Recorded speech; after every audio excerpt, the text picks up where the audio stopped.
It's your fault.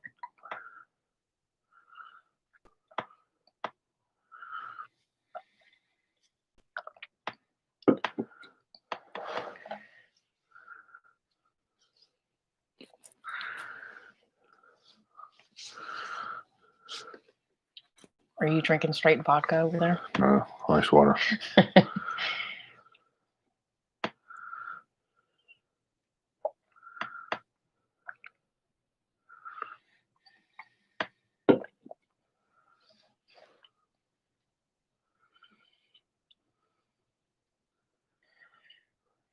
Evening, Utah, Southeast Texas. Indiana. I was born and raised in Beaumont.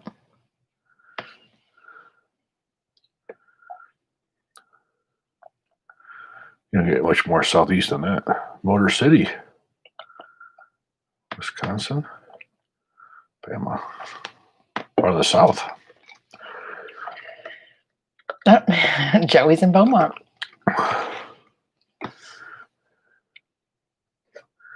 Montana, Cincinnati. Hello from the worst state in the Union, California. I don't know, Georgia might be it tonight. Rochester. Oh, Rochester. My hometown behind the curtain. We have each of ours in. Hey, Steve.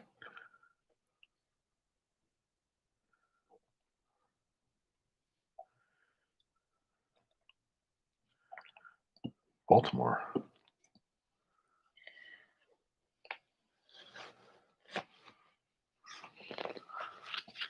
Okay, we're going to get going because we do have some questions that are already submitted from earlier.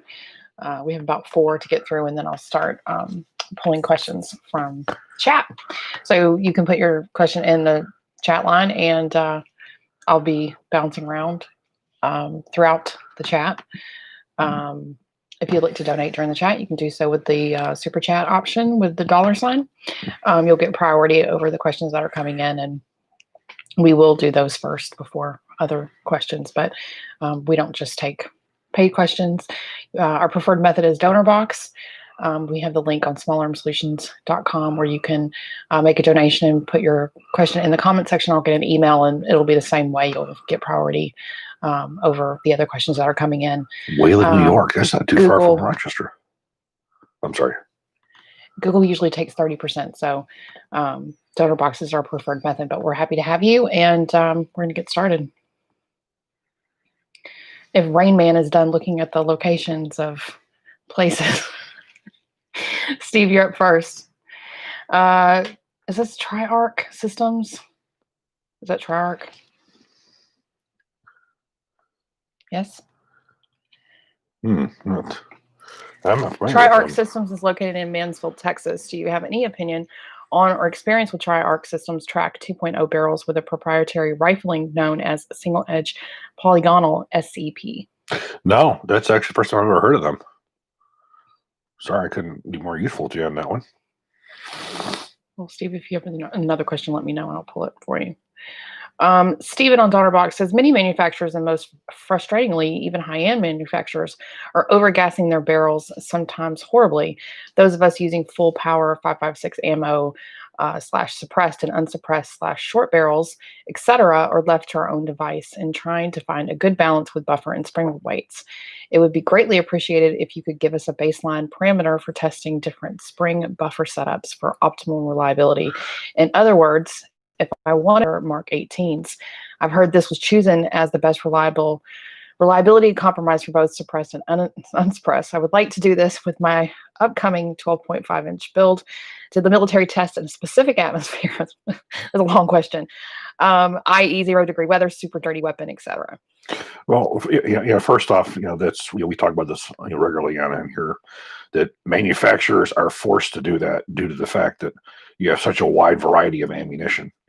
Now, when you start talking about what SOCOM did, you also have to understand with SOCOM, they're using specific ammunition. The Mark 262 and the M855, those are all loaded up to 5.56 millimeter pressures. So it's consistent. So the pressures are, pressures are going to be the same is all of them, regardless of what the temperature is. So you can basically build your system up and gas it for that. The problem that we have is, again, you're using such a wide variety of ammunition. If you were to say, I'm going to use a specific round, yeah, it's fairly easy to tune up. You're forced to do that with changing out buffers and buffer springs. Now, I did a video on buffers. That video was primarily done for mil spec rifles. Going into this mess that you have between, one guy who's got a LMT rifle, one guy wants to use Mark II 6.2, and one guy wants to use Wolf. How do we set up those two rifles? Are totally different. I've been doing a lot of that myself recently. I'm considering doing a video on that at some point, where we're going to take an LMT that comes out of their factory, which generally has an opened up gas port with the lightest buffer that there is, and showing how different ammunition has effects on its rate of fire, and then how it's changed with changing out buffer weights. For the most part, I've got one of my go-to rifles recently. I use Mark II 6.2 as my go-to ammunition. So I got a barrel that's overgassed, obviously, because from the factory. So with a standard profile barrel, I'm using an H2 on it, so I get proper ejection pattern, so it'll work properly in both suppressed and unsuppressed. Where if this was a GI barrel, I would need an H2 with a standard. I could stay with it with a standard H, and it would be fine. But the fact is I'm not swapping out and going from Wolf to Mark II 6.2 and expecting the same, to work the same way with one setup. So unfortunately, the only way you're really going to get it to work that way is for you to choose a specific round, and that's what you stay with, and you tune it to that. Kirk on Donor Box. Thank you, Kirk. He doesn't have a question. He just had some general comments about some range test firing of some magazines that you had brought to his attention. I haven't had a chance to talk to him about that because I'm just returning back to work after the holidays, but I trust I will. Todd would like to know, I was able to source an LMT 20-inch 5R barrel in one of the LMT special enhanced bolts that they recently offered. Is there a need for the enhanced bolt carrier, or should I use a standard LMT carrier? Standard LMT carrier. And is there a good alternative to the LMT bolt carriers? No, for a 20-inch barrel, standard carrier, enhanced bolt, that's all you're going to need. The enhanced bolt carrier is not going to do anything for you with a 20-inch barrel. In fact, it's going to probably cause you a little more carrier bounce due to the way that your cam track is on it. So no, the enhanced bolt and the carrier are good to go. I can't really see any justification in changing out the carrier. Tim on Donor Box. Thank you, Tim. I know you prefer the mid-length gas system in the AR with a 16-inch barrel, but are there any advantages to the carbon gas system with that barrel length? None. Absolutely none. Manuel, does a loose fit affect functionality on an AR? Oh, a loose fit upper lower receiver is not going to affect your accuracy. A loose barrel will, but the upper and lower, no. These because these are mil spec interchangeable parts, you do have a certain degree of play, whether you're on the higher end or the lower end of tolerances on the upper or the lower. So your average military rifle is going to have a little bit of movement to it. You're lucky if you get one that's on the higher end of the tolerances, or it's a little bit more stiff. But that's part of what the mil specs is making sure everything's interchangeable. So often you will have a little bit of movement. Those are all our submitted questions from before the chat started. So we'll start. And if you guys would like to use that Donor Box link, I did pop it into the chat line. Richard says, if you had to choose one bullpup rifle to carry in a battle, of those available, which would you pick? Devore. Have you tried the Strybong SP9A3, the delayed blowback version? If so, is it a good system? I asked this already, but wanted to pay. Oh, okay. I've wanted to get my hands on one. I have not had the luck of being able to get my hands on one. It's that's like the B&T. Those are a couple of them that I've been trying to source for quite some time, and I have not had a lot of luck. I can assure you that this year I'll be trying to get with these companies again. Unfortunately, with SHOT Show being canceled, that was where I was planning on trying to meet up with some of these manufacturers to try to get some more of this stuff that I haven't really been able to have luck on the phones with. Thoughts on the book Misfire? Very good. I actually have it sitting right next to me. I thought it was very well done. There's been a lot of books that have been written on the topic. He addressed most of the major issues. I certainly would recommend it. Oh, and it's also in our Amazon store too. If you Yes, guys it are is. looking for book suggestions, he does have that recommended in our Amazon store. It's the link is in the description box of all of our videos. What do you think of the Sharps Rifle Company Reliable? It's an excellent bolt. Many of you may not know that was developed by a gentleman at Sharps for the PIP program. Basically, what he wanted to do was he tapered the length of the locking lugs and rounded them off. Basically, he got rid of stress relief. He also got rid of the sharp curves. It did a very good job, but what it did do well was locking when the bolt when the carrier was dirty, or when even the barrel extension got dirty. However, the disappointment with the situation was it was a product improvement program. They only made modifications to the locking lugs. They made no changes to the extractor, ejector to improve those. They didn't do anything for as far as fully supporting the cartridge base, and the carrier was the exact same. So I think it didn't do, I think, really what the government was looking for in the PIP, because it was looking for an overall enhancement of the entire system. It only dealt with locking lugs. It didn't deal with extraction, ejection, or an improved carrier. Are we going to get a 338 Norma Magnum from LMT or a 277 Sig Fury? Who knows? LMT is struggling to keep up with any kind of production at the moment. I had talked to Carl a long time ago. He was talking about a 350 Legend at some point, but I don't know when we will see that. He's overwhelmed between his government contracts and then the commercial. Uh, where he's at in Iowa and Eldridge, there, it's very hard to find qualified people to build his lines. It's not what you would call mechanical mecca. Those are farm fields out there. So I would have loved to have seen him gone to some place that was a little more um, technological, a place where you had more resources. But basically, that's sort of what you're dealing with there. He's buying machines.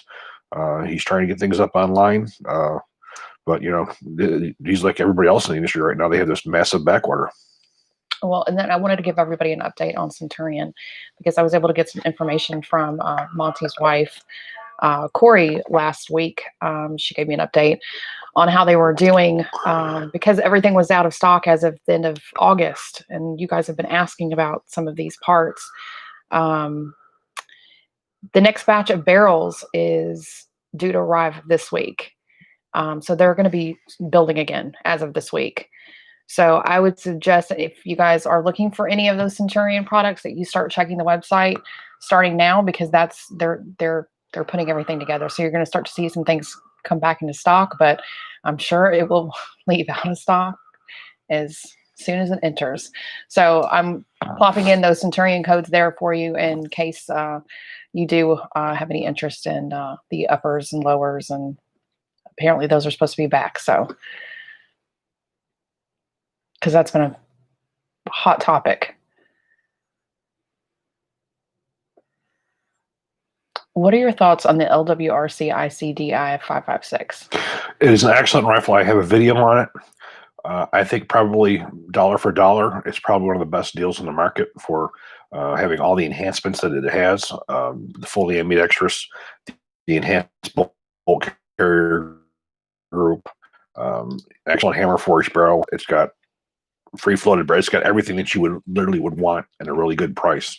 Last time I saw those were around $1,100. I don't know what they are now with, of course, all the prices that are being inflated. But I definitely recommend you go check out the video. I go into it in obviously extreme detail.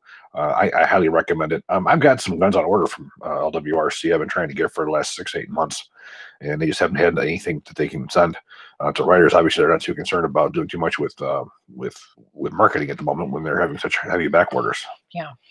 Any thoughts on KP15 monolithic polymer blower? Well, this is all part of that. What would Stoner do? And again, I never said anything about the quality of the gun. I just didn't believe in concept. It's what Stoner would have done. I have talked to Roy over at Brownells about possibly getting a hold of some of the stuff to take a look at. Everything I've seen, it looks quite good, but again, I don't give you guys any opinions without seeing something for myself. I saw some pretty good tests that were done. Obviously, that's a big thing within range. Ian and those guys, they get a lot into it as far as videos because they were obviously it's their baby. So I've seen quite a bit of them doing some testing. There's a video with the guy from Recoil, I think it was Recoil, who did some testing with it. It looks like it's decent. So the AK isn't great for suppressing. Isn't an AK design flaw or a con of all long stroke piston designs? No, it was never designed for it. You're looking at a gun that was designed in 1947. And the Russians never intended to suppress the gun. It was a basic assault rifle. Suppressors are more of a modern technology where you're using more regular soldiers. They're adapted now by use of certain sound suppressors. And of course, with a properly made barrel and an adjustable gas system, they can be made to do it. But this is what they were designed for. You're looking at a very old platform that was designed long before suppressors were ever considered even viable on military rifles. So no, you can certainly suppress external piston rifles as long as they're designed for it.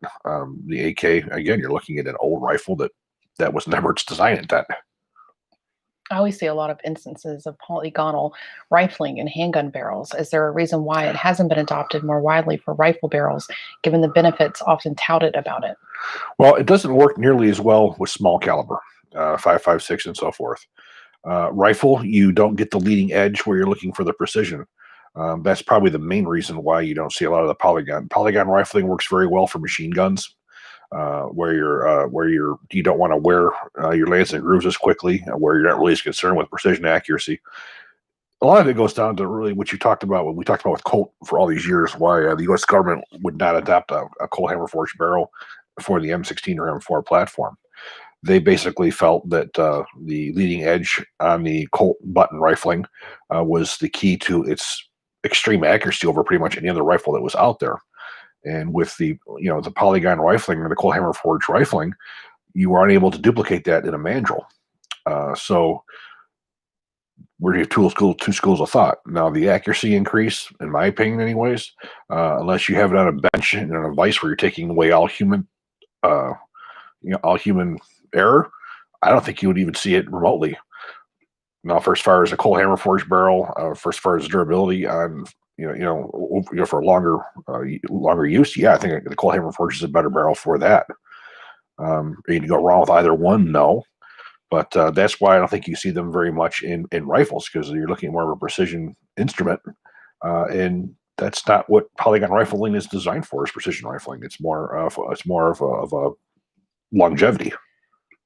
Have you ever heard of arms rings being loose where the top meets the bottom? I have bought 2 sets of theirs. Well, not so much that. What you do see with the arms rings a lot of times, the throw lever mounts, is you can have non-conforming rails where they'll be loose.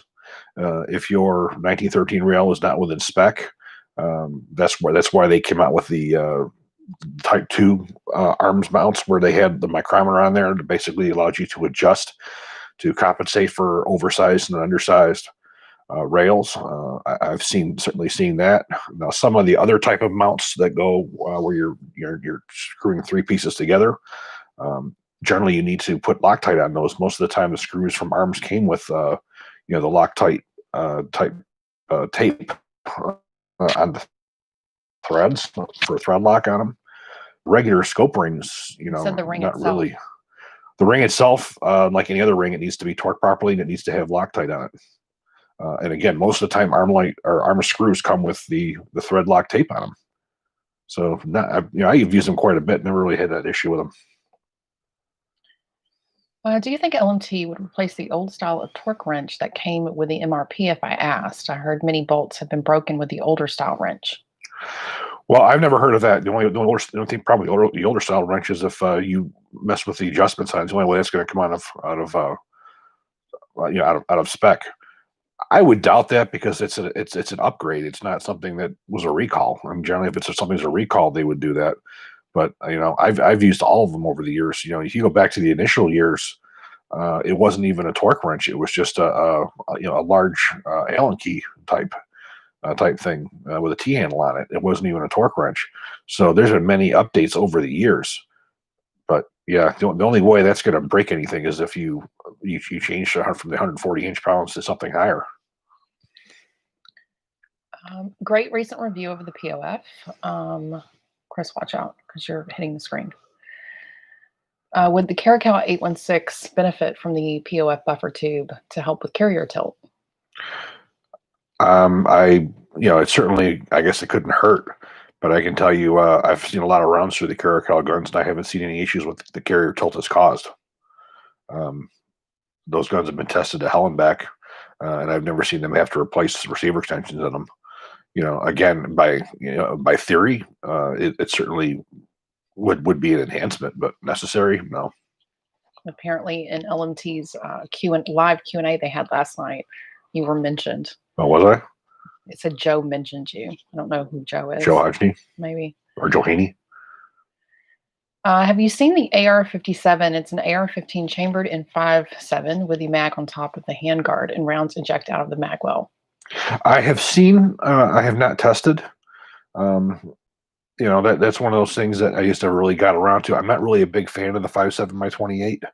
The last one I tested was the CMMG Mark 5.7, which was probably the nicest one that I've shot so far. But no, I haven't messed with that one yet.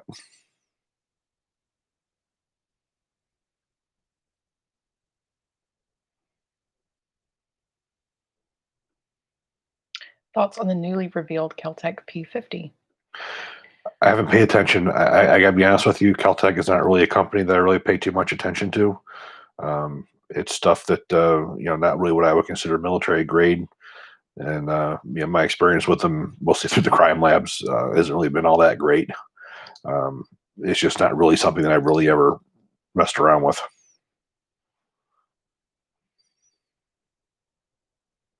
What do you think about the BNT APC 9K?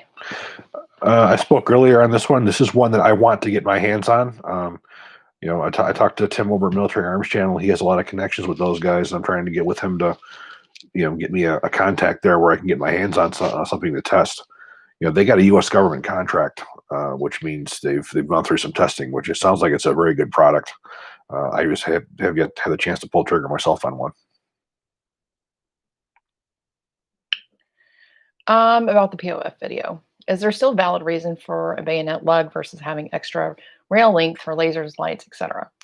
You're looking at somebody who is not fan of these entirely long. I don't like the long hand guards because I don't shoot with the sword hold, that big, that sword hold. I don't do that. Quite frankly, bayonets on the modern battlefield are still useful. You take prisoners; they're used for security. You can still get yourself into trouble where they're still necessary. I believe the bayonet is still a very viable accessory to have on a military rifle. In fact, all U.S. government guns still have them. To me, if you have a 9-inch rail or a 12-inch rail on a 14-inch gun or a 16-inch gun or whatever, you're still going to be able to put a light, a laser, or whatever you want on it. You don't need to have one that goes out to the damn muzzle. But that's a personal thing. That's something that I don't care for. I'm sure if people like it, good for them. They've got it. But I'm just never been a fan of having a rail that's that long. Evan on Donor Box, thank you, Evan. What are the most significant changes modern metallurgy has had on firearms manufacturing? I don't think you're really too much in metallurgy. You're probably seeing more in finishes and more advanced treatments. Metal hasn't really changed all that much. You see more of an advancement in polymers than you have really in steel. I mean, you still have alloys that are used, different types of steel. A lot of barrels, it's not so much just the material, it's the way that it's heat treated. It's the type of rifling that's used. I don't really think there's been a lot of enhancements in metallurgy over the years. Most where metallurgy comes into is in quality control, making sure that your materials are proper, that they're not flawed, they don't have stress fractures and whatnot. That's probably where metallurgy comes in more as a quality control than it does is actual materials. Which old style fixed power scope do you prefer? ACOG TA01 or the Elcan C79? I have to go with the ACOG. The L-cans are nice. Certainly don't get me wrong. Um, I've got both. Um, the ACOG with the fiber optic, is much nicer. Yeah, no, that's just pretty easy one for me. Hey, Pistol Pete. Hey, Pete. Derek wants to know thoughts on DSA heavy barrel fallow. It's sort of interesting that you mentioned that. That was one of the guys I was going to try to get a hold of this year to do another FAL video. So that's one of the ones I was looking at getting my hands on. I have not had one in my hands yet. That is something that I am going to be working on in the future. I'm very fond of what they do. I love their FALs. I've got one myself. I've had for quite some time. You've seen it on videos before. You're actually going to be seeing it again coming up this year. They do beautiful work. Why does LMT insist on using the old 6.8 SPC chamber, and do you think they'll ever update to SPC2? It's a very simple answer. There is no SAMI spec for the Spec 2 chamber. Therefore, there's no drawings and there's no specifications that are put out for a manufacturer to use. When you have a SAMI spec, you know exactly the way to make the chamber, and for the weapons manufacturer, and the ammunition manufacturer knows exactly how to do their pressure curves and all that stuff in the cartridge. So you have a complete formula there to make a successful rifle. The Spec 2, on the other hand, that is not a SAMI. That was something that was done afterwards, and it was never adopted. So there are no standards for that. That's why you will find that still a majority of manufacturers will go with the Spec 1 because it is the SAMI spec chamber. That's why. And it's a very similar thing with 300 Blackout versus 300 Whisper. 300 Blackout has a SAMI specification. That's why it was producible. When it was a 300 Whisper without the SAMI specification, it wasn't producible. That's why you got into trouble with the 6A SPC when it first came out, because when it first came out, the cartridge wasn't done. People were building rifles around it, around that wasn't even completed yet, which is where the Spec 2 came from. The Spec 1 was not the finalized version. It wasn't the optimized 6.8 round what the Spec 2 was. So that's, in a nutshell, that's what it is. And just to let everybody know, here, you want to hold this up. I'm about 70% out of my patches. They're Velcro backing. They're 3 inches. They're very, very nice. In fact, I've had a few guys, because those went out right before Christmas. I've gotten a few emails from people saying how good they were. They're way better than expected. Yeah, Chris only got one last time. This time I got 3. He got 3. So if you want one of those, you can email me at hbartacci@smallarmsolutions.com. They're $15 each. That includes shipping. Any of y'all who have sent magazines in to me for our part 3, yes, I do want to thank all of you very, very, very much. Absolutely. Heather will be contacting you guys because there's some of these ones I do want to keep. And if y'all are willing to either donate or us work out a deal with some patches or something, please let me know. You're throwing out deals you can't make. Yeah, she's one that has to do that. But several of these I would like to keep in my collection for future videos. Yeah, the gentleman that donated the Orlight, he was very, very happy about that. Yeah, I was. That's going to be one. It's going to be significant. We only need 2 right now. That is, I think it's the Universal and the Cooper. I got the Universal. I think it's the Cooper we still need. Cooper and then the Swamp. What the hell is it? I posted it on our Facebook. Swamp Fox, I guess. And I also posted it on the social media feed too, of those 2 that we need. We just need 2. Email is hbartacci@smallarmsolutions.com. I'll type it in just a second and plop it in there. Jason on Donor Box. What do you think of the Glock 22 Gen 5s? Looks like the slides are bigger. I haven't seen. I'm not part of Glock's inner circle. So when new things come out, I don't get to see them. So I haven't actually seen one yet. I saw it's somewhere on the internet that they were coming out. They look like they still went with the 1 trigger pin. So I have not seen. Glock does have their preferred people that they have who they get to go down. They get to see the guns ahead of time. They get to test the guns, and then when they get their release date, they can do the first videos on them. So I imagine, I'm surprised we haven't seen any videos on those, but I haven't seen one yet. But, Brandon over at the gun room, he always gets all the new Glocks, so I'm sure eventually he'll get his hands on one and we'll do something up on it. But as of now, I have no idea. See, Michael has me down. He's like, luckily we can't see Heather's dirty look when he mentioned buying and these magazines. Yeah, it was literally like a day before I was set to go off for the break too, and he's like trying to get me to negotiate with people, and I was just like, Chris, we just focus on making the video. And right now I just had to buy all new lighting too for in here. Yeah. Because the lighting has been bad for a little while. One of them broke, and so we just ordered all new lighting. So that's really more of my concern right now than helping him, seal the deal with expanding his magazine collection. But we're also going to be trying a new setup with Q&As too once the new lighting is here, just to give you a little bit more of a professional backdrop. And so we're going to see how that works out. So that's my main focus right now.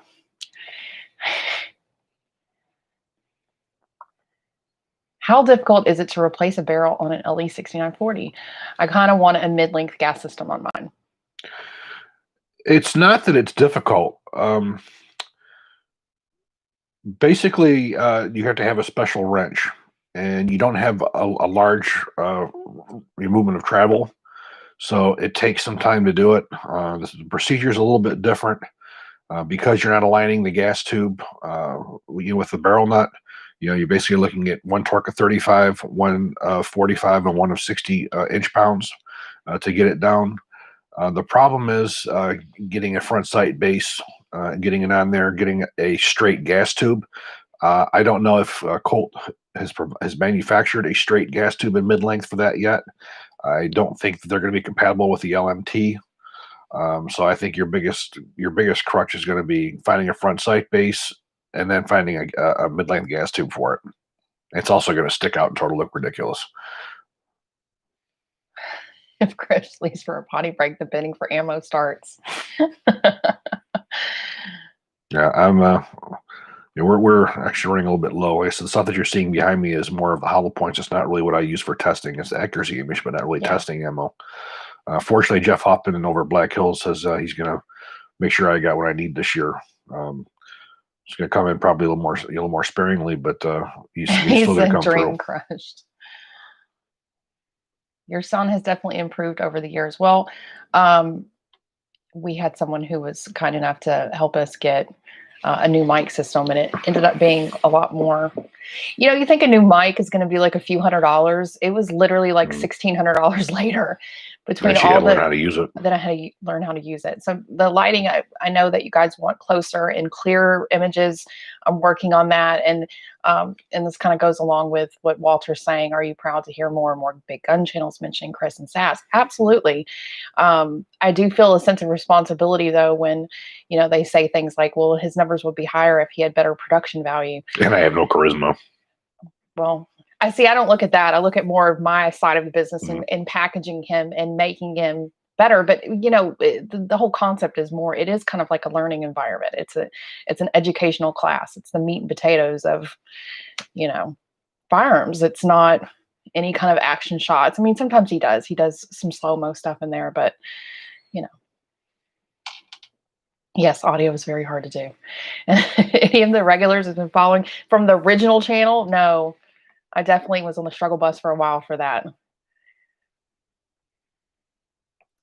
Do you think Knight's Armament will ever make a non-proprietary DI AR-15? No. Why would they want to make what everybody else makes? Reed likes to carve out a niche for himself. He prides himself on making enhanced. He's not going to do what everybody else does. So no, I highly doubt that. Is Monty going to put out a 6.5 Creedmoor? Is that the 308? Well, Monty, she's still waiting to get put out a 308 this year. Yeah. So I'm sure that he will do a 6.5 eventually, but we just got to get him to get his 308 ready. Well, and that goes along, if you didn't hear my update from his wife that I spoke with last week about that, she also did say about the 308. They kind of had to shelf that whole thing because of production and being out of everything. And they're trying to right now focus on their current supply of stuff and get that back up. And then they want to hire more people to come in, get the metals that they need, and then focus on doing the 308s. Yeah, I'm sure he will because 308. I mean, the six. There's nothing a 308 does that a 6.5 Creedmoor can't do better. So yeah, I definitely see him doing that.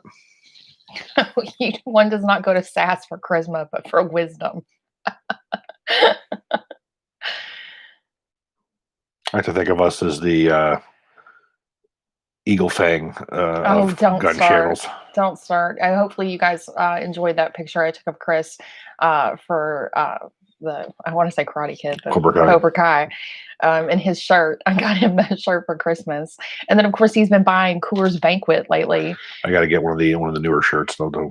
Yeah, he's already sent me the link for the Eagle Fang karate. Hey, those of you guys from the '80s, most of you guys probably love it too. He literally woke up at 3 o'clock in the morning to watch it and stayed up and watched it. Yeah. So the next morning I was like, "Oh, are we gonna watch it?" And he was like, "Yeah, I'll watch it with you." And I was like, "Wait, what?" So he watched it a second time. Charisma's overrated. Mm. Do you know how Glock was able to use older 2-pin design on new Gen 5 40 S&Ws? I don't know. I have not seen it yet. That's the whole thing. I'm sure once I get a chance to take a look at one, I'll be able to figure it out. The frames have changed. The way the frames, the Gen 5 frames are different from the Gen 1 through 4. The frames are stronger. They're built stronger. You're also looking at a better recoil spring assembly that's going to take more of that stress off of the frame. Increasing the mass of the slide, if it is bigger, will help as well. But again, I haven't seen one yet. I'm not one of the chosen. Sean says, "I guess I'm weird. I've never seen Game of Thrones, Cobra Kai, or Tiger King." Sean, come on. Those are like the best things. Hey, the best thing we had in 2020 was Tiger King. That's another one of those weird documentaries. I was like, "Chris, you got to come." Like, I stopped watching. I was like, "You got to come in. You got to come watch this." He was like, "Where do you find this stuff?" Is the PTR 9 out of spec? I had one, did a review on it, and I didn't see a damn thing wrong with it. Accurate, it was reliable, it was well built, it was solid. I can tell you the one that I had, not at all, and the one that I had was not hand picked. This one came into 9-hole review for review, and then that person also was a fan of this channel, so he allowed me to use it as well.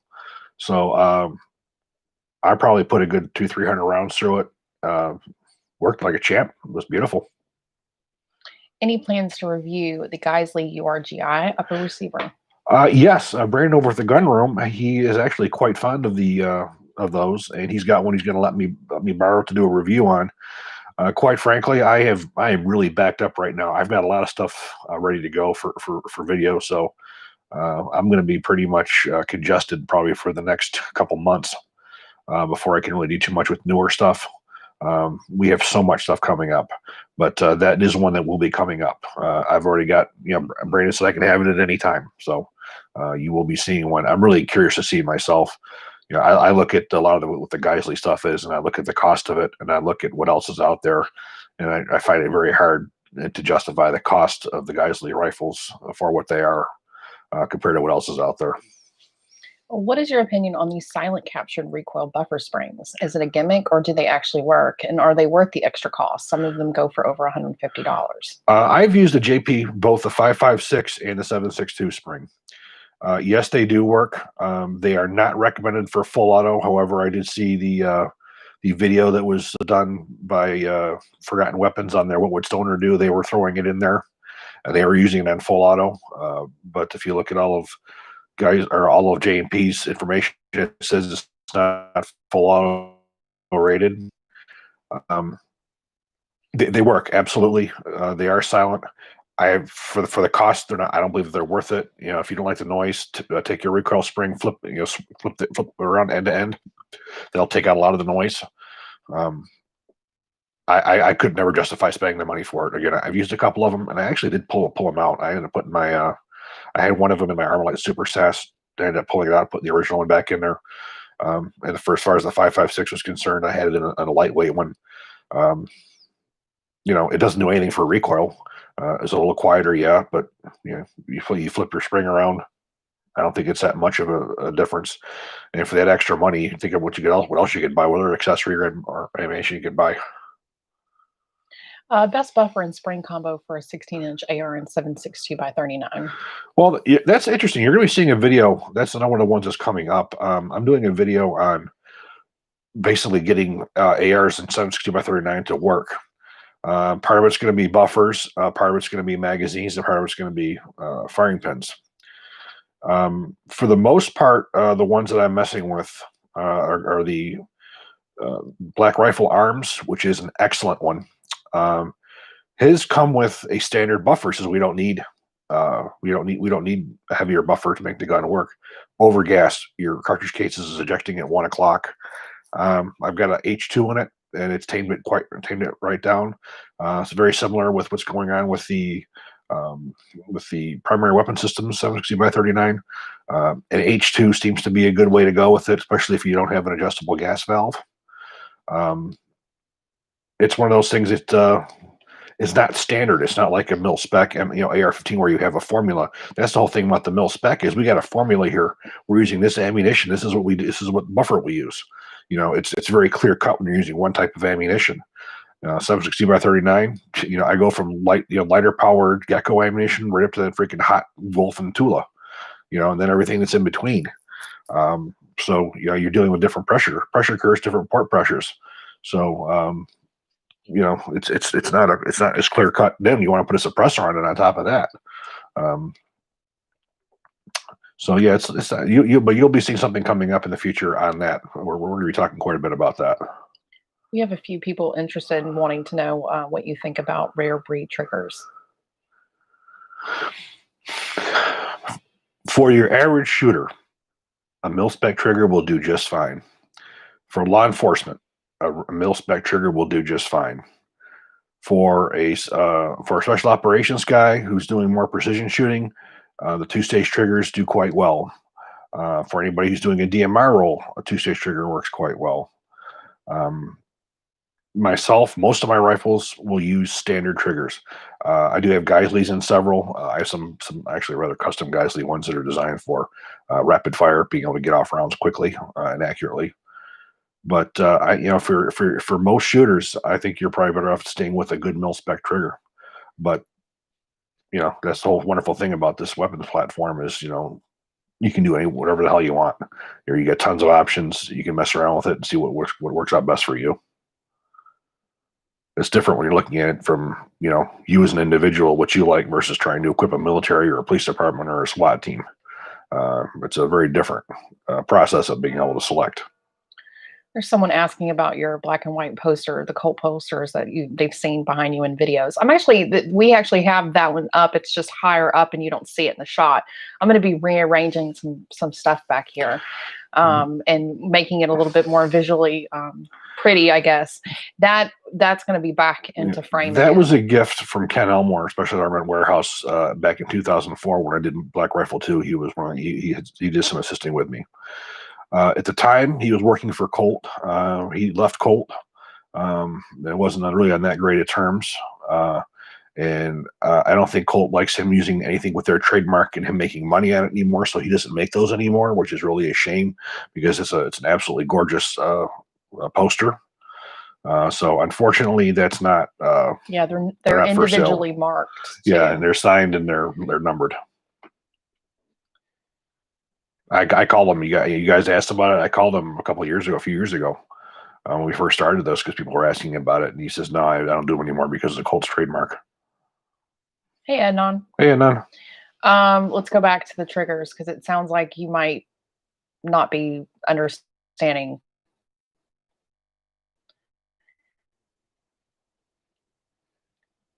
We are specifically talking about their forced reset that basically gives you the fire rate of a binary trigger on steroids. It looks like a full auto. I'm familiar with the binary trigger. I'm not familiar with those. Auto sear, they keep saying. Yeah, I am not fond at all of Rare breed has the auto sear. I'm not fond at all of binary triggers. I don't think they're safe. Anytime you fire on release, I'm not really fond of that. It's a forced reset. Yeah, I'm not familiar with it. I'm perfectly honest with you. I have access to full autos when I need them, so I haven't really ever had to mess with that kind of stuff. So I haven't just haven't really messed around with it, and with ammunition, the way it is these days, we're not doing too much at all on fallout or rapid fire. Someone said they just noticed the Ghostbuster slime in the Oh, background. of course. Chris is, he's a large child. So Halloween shopping with the kids ends up with him walking around the store with that, wanting it. See, she doesn't want to show it. Well, we did show it. I don't know why anyone would want to go do full auto right now with ammo shortages. It's not so bad when somebody else when is you can paying only for afford a 3-shot burst. It's not so bad when somebody else is paying for your ammo, but there's not a surplus of it. There's just not ammo. Let's see.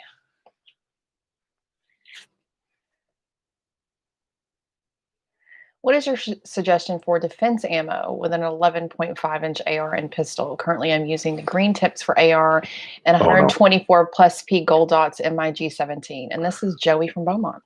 No, Joe, I would not be using M855 for a defense round. That's fine when you're restricted to it. I will be using Mark 262, 77 grain OTM, or any kind of a 69 grain OTM type cartridge. That is not yaw dependent, so you don't need the higher velocity to make it work properly. So that's what I would definitely recommend for that. Your pistol ammunition is fine, but absolutely not. You do not use a green tip. The green tip for defense ammo. That shit is strictly for a military where you have to have it. There are far better, much better defense cartridges out there than that. Sean sent you a video on rare breed triggers, so I'll forward that over to him, and so he can look at it. Buddy says I'm cranky tonight. I don't know why.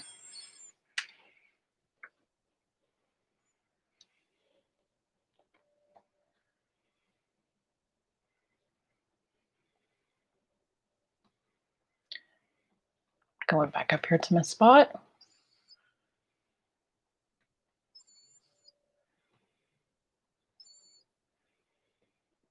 Thoughts on 40 S&W as a suppressor round? Looks to be more affordable round right now.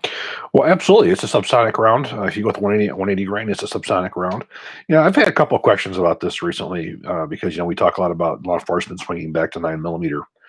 40 caliber is not obsolete. There's absolutely nothing wrong with it.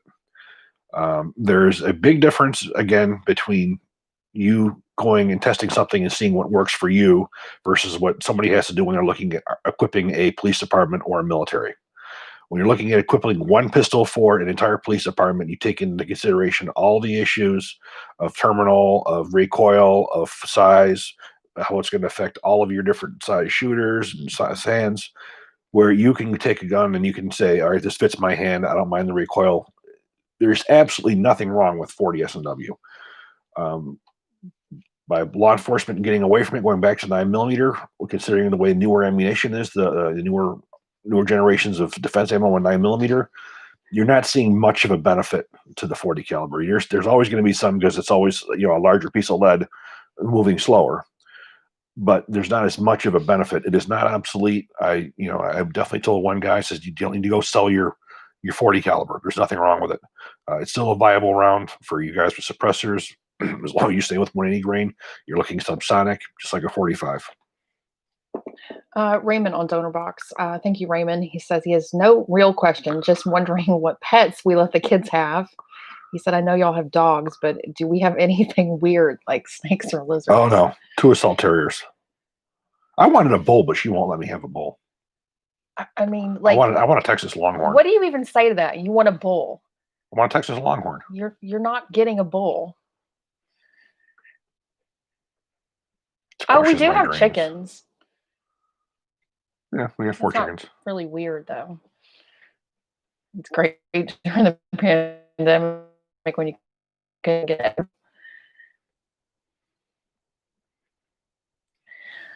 Is the AR platform robust enough for high usage of big bore cartridges, i.e. 450 Bushmaster and 458 SOCOM? The interesting thing is I have never seen any durability tests done to determine that. The biggest issue you're going to come up against is buffers. I think that's probably the biggest thing that you're going to see is buffers getting crushed. The bumpers getting crushed with them. I have yet to see. I mean, me and Brandon, we were out one time and we were messing around with a full auto 450 Bushmaster. It was brutal, so we didn't really, we did it once or twice instead of, as a school, and that was it. But there really is, I've really never seen any testing to show the long-term effects on the rifle. I can't answer that because, again, it's just no one's ever, that I know of, has done any kind of endurance to reliability testing to show what it does do. They're like trying to help you out. They say to get a mini Zebu bull, a miniature jersey, and then Matt says, if I won't let you have the bull, then you get a water burger.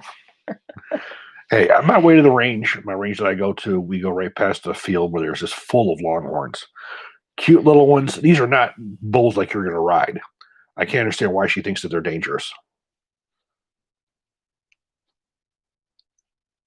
That's what I mean. I'm more Texan than she is. I want an actual longhorn. That's why you can't have it, because you weren't born here, so you don't know how to handle that. Oh, yeah.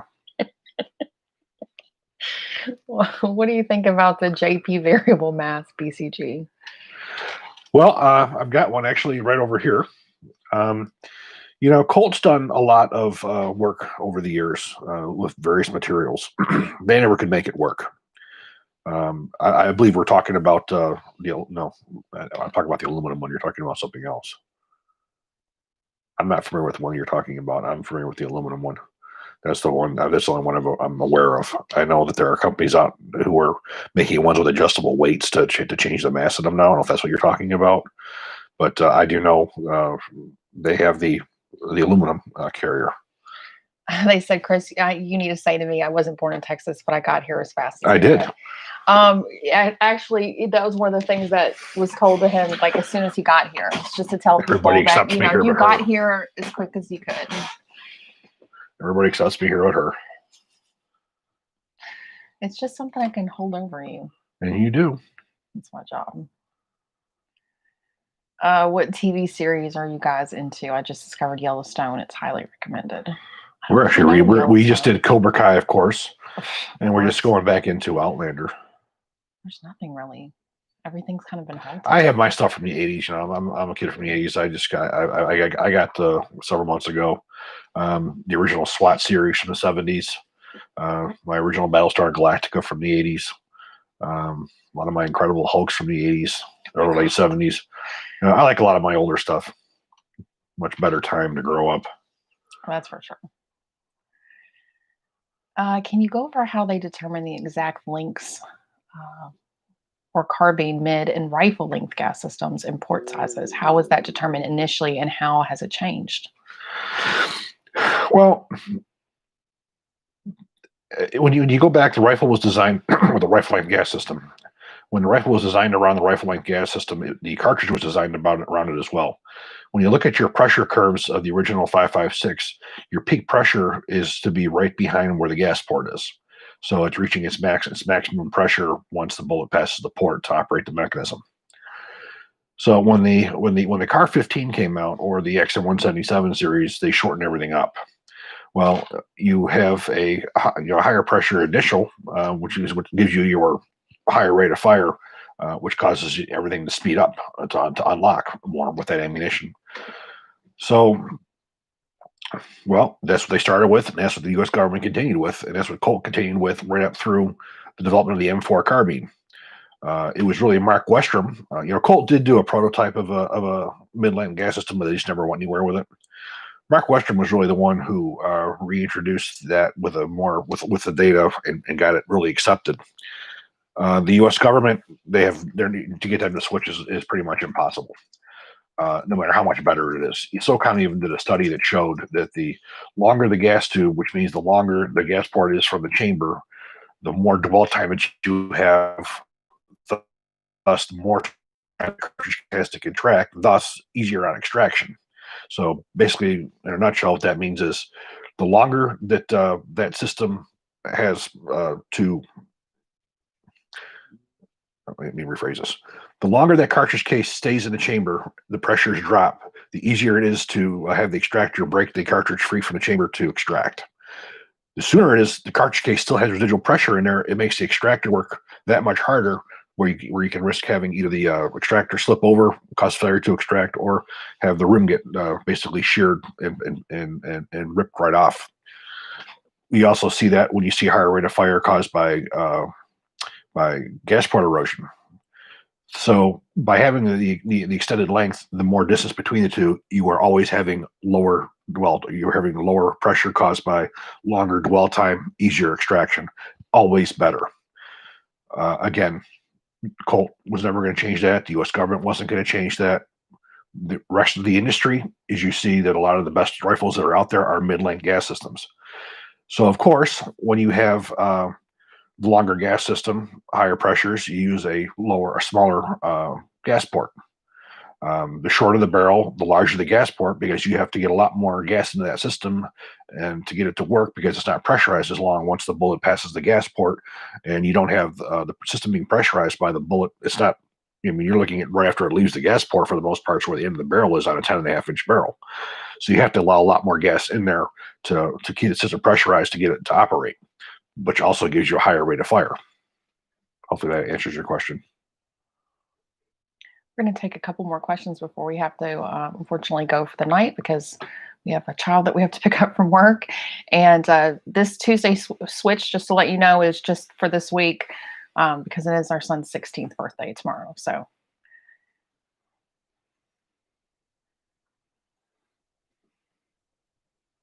getting through the questions where people say for you, what kind of animal for you to get. Are there any advantages to a Centurion barrel with a 1-in-8 twist to an FN barrel with a 1-in-7 twist?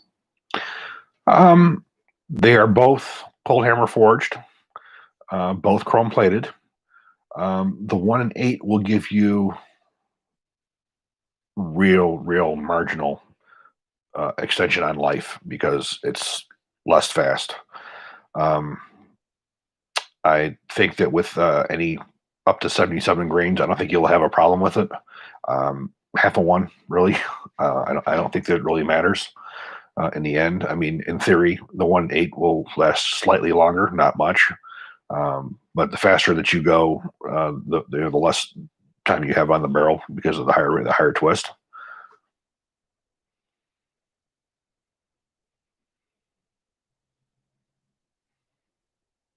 I'm sure Monty has a reason why he did it. I haven't discussed it with him, so. Why isn't Colt Firearms releasing their AR-15A4 rifle? You're asking me to try to pick the mind of someone like that. I have no idea. They have so many opportunities to make money that they fail.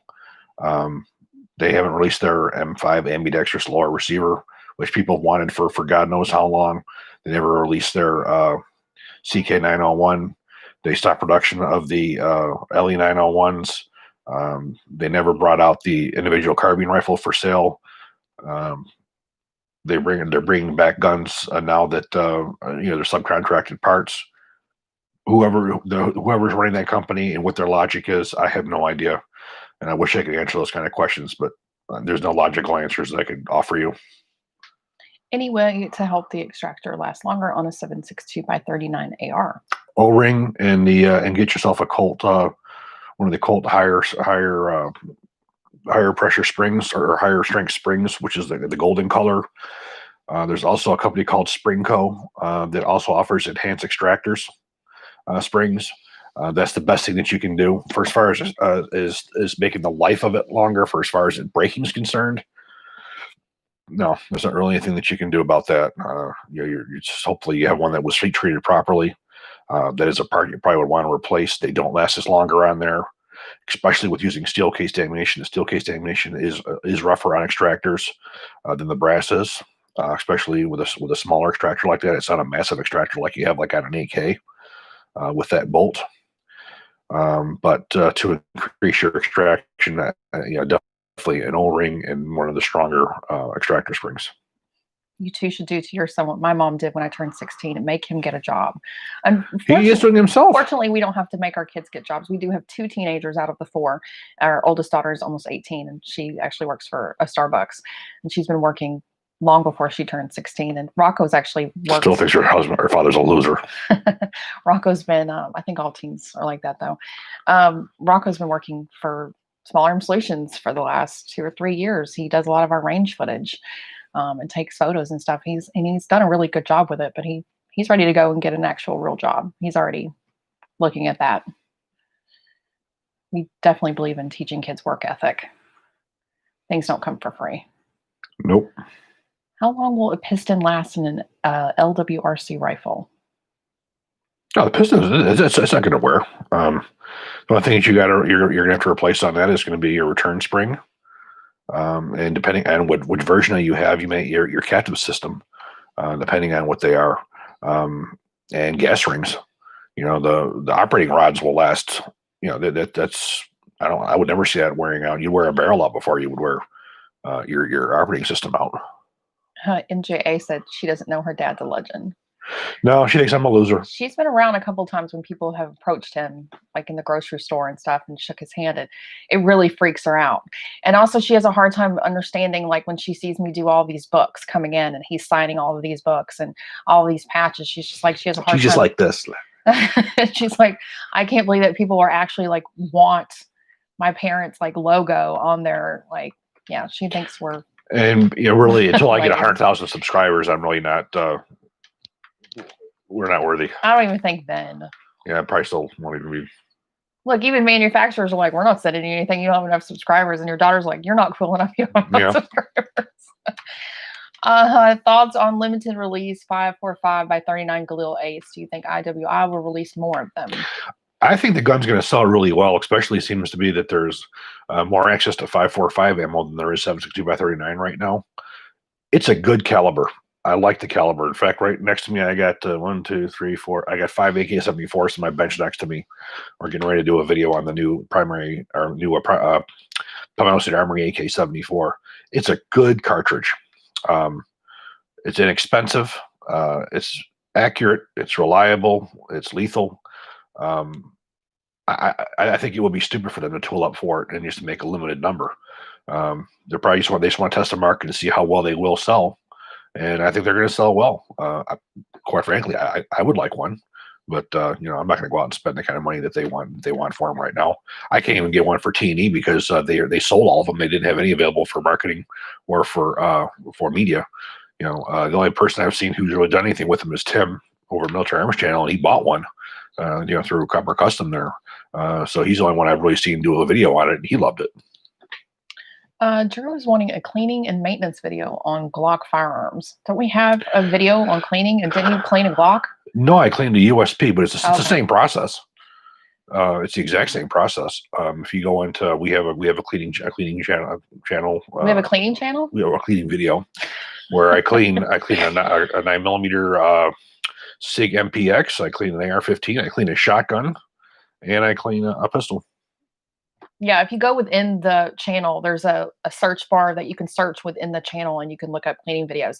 That also is a really good idea, True. I probably need to create a playlist that is all cleaning videos. I think that would be helpful.